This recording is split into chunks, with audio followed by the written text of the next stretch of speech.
isso. Tem alguns episódios que estão vazando aí que são de arrepiar o cabelo. Aí. O ministro Lewandowski, na última decisão dele, sustentou que os arquivos da Odebrecht estavam manipulados. Então, não podiam servir de prova. Se estavam manipulados, significa que alguém praticou manipulação. Sim. Então, a manipulação é crime. É crime. E daí a gente fica sabendo que o juiz Bonar, que era anterior ao Apio, junto com os procuradores, mandou destruir 5 HDs, vai destruir a martelada, dizendo que já tinha transferido o conteúdo para... Isso não é destruição de provas? Claro. Por isso precisa de uma auditoria imediata, para poder garantir provas, inclusive. Veja, esse caso é mais o caso do Tacla Duran, que é um caso que eu, no começo, quando eu vi na CIF, eu vou te falar, falei, pô, esse cara aí deve ser um malandro, querendo acusar juiz. Essa resistência a investigar as denúncias dele, para mim, são muito suspeitas. Eu fiquei com uma baita suspeita a partir disso, porque eu não entendi a resistência. Vai lá, um cidadão, ele não é condenado por nada, né? Chega lá e fala para o juiz, ó, me extorquiram dinheiro aqui, tem corrupção, etc. O que faz? O juiz manda apurar. E apura. Claro. Agora, não, arrumar agora todo esse caso do Apio é porque ele entrou em atrito com o desembargador, que quando ele manda apurar o caso do Tacla Duran, dá uma ordem de prisão contra o Tacla Duran, para impedir a apuração. Então, isso é muito estranho. Isso é muito estranho. Aí, além disso, tem mais casos. Tem o da contadora, que foi usada como infiltrada da Polícia Federal, que tem muita questão complicada aí. É um caso grave, que as suspeitas envolvem muita gente, inclusive da própria Polícia Federal, e tem conexão com aquele caso do Phantom, que pegaram grampos, e agora se comprovou que eram grampos reais, na cela do doleiro lá. Né? E outras coisas, que são muitas irregularidades. Foi perseguido a ponto de ser aposentado sob acusação de... Isso. Quer dizer, perseguiram abusivamente delegados que queriam denunciar a ilegalidade na época. O pior, tem leniência, tem o caso da Operação Pontes, que quem teve a coragem de investigar não foi nem o Jornal Brasileiro, foi o Le Monde de Paris, né? Que investigou e constatou uma estranha processo norte-americano de colocar aqui no Brasil uma assessora vinda do DOJ para o embaixador americano, que foi levando gente do Poder Judiciário lá para cursos e atividades nos Estados Unidos.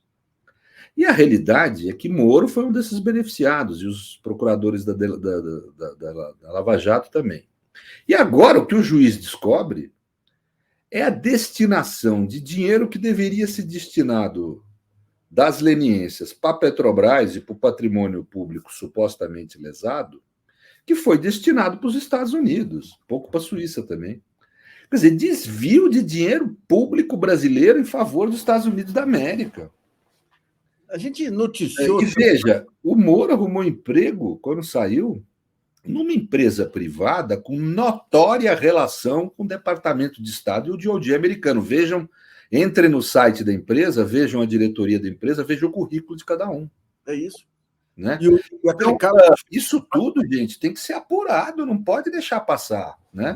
Então, aí o que acontece é o seguinte: o juiz vai tomando contato com isso, e ele não prendeu ninguém, não fez que nem o Moro, não prendeu ninguém e começou uma tortura psicológica. Não prendeu ninguém. Não fez nem busca e apreensão, fez nada. Né? Pura e simplesmente pegou e mandou a PF, o Tribunal de Contas, os órgãos de apuração apurarem, o Ministério Público, só isso. Isso mexeu com houve uma reação, inclusive assumida, do próprio Moro, que hoje já não é do sistema de justiça, e foi lá mexer no sistema de justiça para realizar essa apuração, para tentar afastar o Apio. Quer dizer, então é grave o que está havendo. É muito grave, né? E o mesmo tribunal, eu mostro que quando foi o Moro, que aí sim cometeu abusos graves no exercício da função de juiz, diz que o Moro tinha poderes de exceção, determinou a ele poderes de exceção. Quer dizer, isso tudo é muito grave. Eu nunca ouvi falar de um tribunal em qualquer lugar do mundo democrático que tivesse declarado uma ditadura judicial. Foi o primeiro caso da história. Tanto que você não sei se você sabe, esse caso acabou sendo tratado no livro do Valim sobre estado de exceção. Eu tratei desse caso.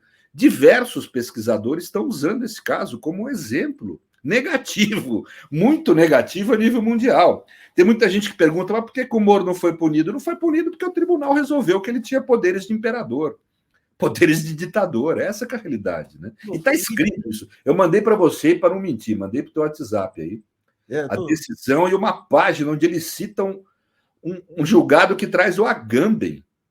Quer dizer, e como se o Agamben citasse o estado de exceção como algo positivo. O Agamben faz uma crítica ao estado de exceção, às ditaduras, etc. E alegando que a Lava Jato tratou com casos de exceção, Lacif, casos de direito penal comum.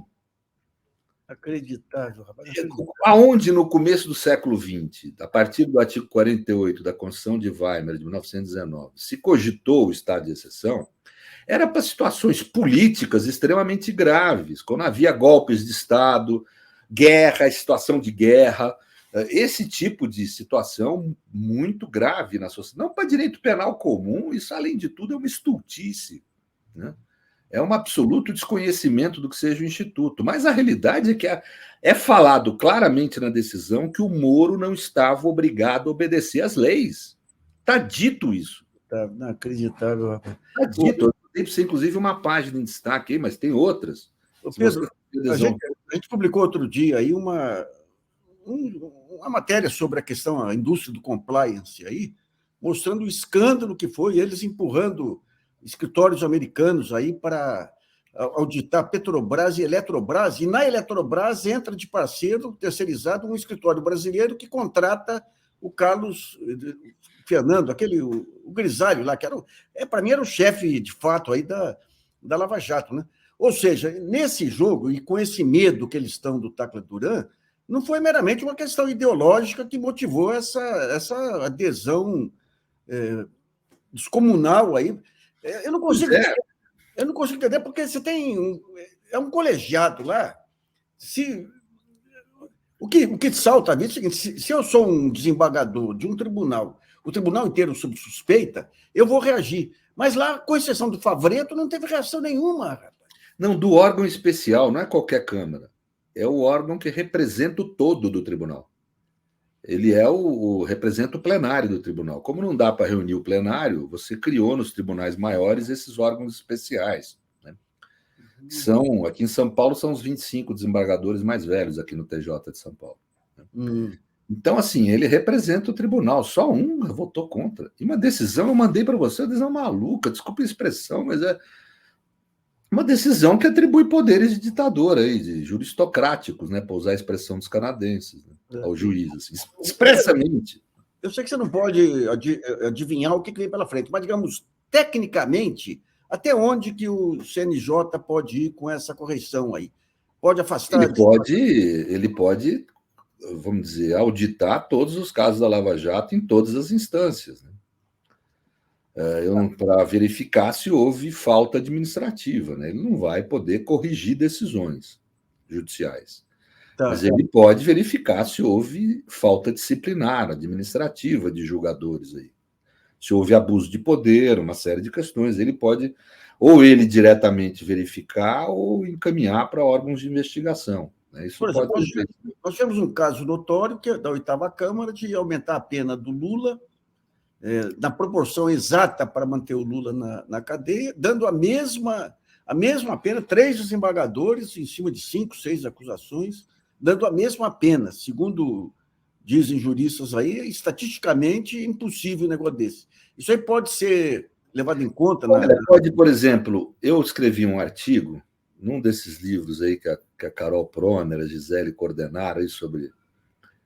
Não foi da sentença anunciada, foi um posterior, onde nós fizemos uma demonstração do tempo, no caso do Lula, para julgar os recursos. O relator durou 1 mês e meio, 40 dias, para poder soltar a decisão. Não existe isso. O revisor, 6 dias, num processo que tem mais de 100 mil páginas. Como é que demora 6 dias? Não dá tempo de ler. Nem 10%. Quer dizer, aquilo foi acelerado para poder decidir antes da eleição, com a função de interferir na eleição, na cara dura, porque daí a decisão de lá incidiria o ficha limpa, o Lula estaria impedido de... E os tempos judiciais, tempos absolutamente atípicos. Quer dizer, então tem um monte de coisa para verificar aí. Inclusive, essa história de. Não foi só o Moro, não. Teve uma colaboração de uma estrutura. De uma forma ou de outra, conseguir afastar aquele ministro do STJ e acabou criando uma rede que foi.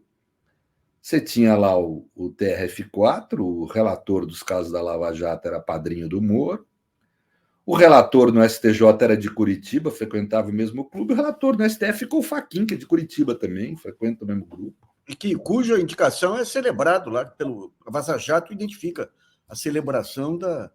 Mas que louco.